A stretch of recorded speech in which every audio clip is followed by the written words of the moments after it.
পাকিস্তানে যুক্তরাষ্ট্র ও ইরানের দ্বিতীয় ধাপের আলোচনা নিয়েও দেখা দিয়েছে অনিশ্চয়তা। যুক্তরাষ্ট্রের নৌ অবরোধ ও হরমুজ প্রণালী বন্ধ নিয়ে আবারও উত্তেজনা বাড়ছে দুই পক্ষের মধ্যে। এদিকে অবরোধ না তুললে পাকিস্তানি প্রতিনিধি দল না পাঠানোর ঘোষণা দিয়েছে ইরান। এর মধ্যে যে কোনো মুহূর্তে আবারও রক্তক্ষয়ী লড়াই শুরুর হুঁশিয়ারি দিয়েছে দেশটি।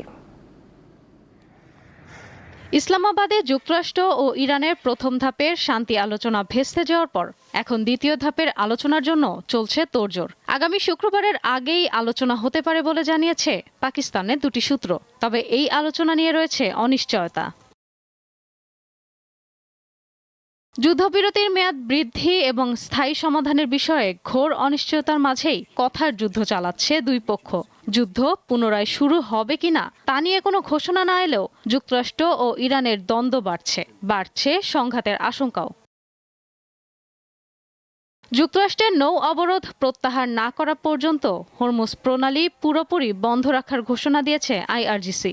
এমনকি হরমুজে ফি দিয়ে জাহাজ চলাচলের সুযোগও বন্ধ করেছে তারা। এ পরিস্থিতিতে যে কোনো মুহূর্তে আবারও রক্তক্ষয়ী লড়াই শুরু হতে পারে বলে কঠোর হুঁশিয়ারি দিয়েছেন ইরানের পার্লামেন্টের স্পিকার মোহাম্মদ বাঘের গালিবাফ। এছাড়া ইরানের পারমাণবিক অধিকার কেড়ে নেয়ার কোনো অধিকার ট্রাম্পের নেই বলে মন্তব্য করেছেন দেশটির প্রেসিডেন্ট মাসুদ পেজেশকিয়ান। ইরানের এমন অবস্থানের কারণে মধ্যপ্রাচ্যে সামরিক উত্তেজনা নতুন মাত্রা পেয়েছে। যুদ্ধবিরতি চুক্তির সমাপ্তির আশঙ্কায় ইসরায়েলি বাহিনীকে সর্বোচ্চ সতর্ক অবস্থায় রাখা হয়েছে। চুক্তি না হলেও যুদ্ধবিরতির মেয়াদ না বাড়ানোর ঘোষণা দিয়েছেন ট্রাম্প।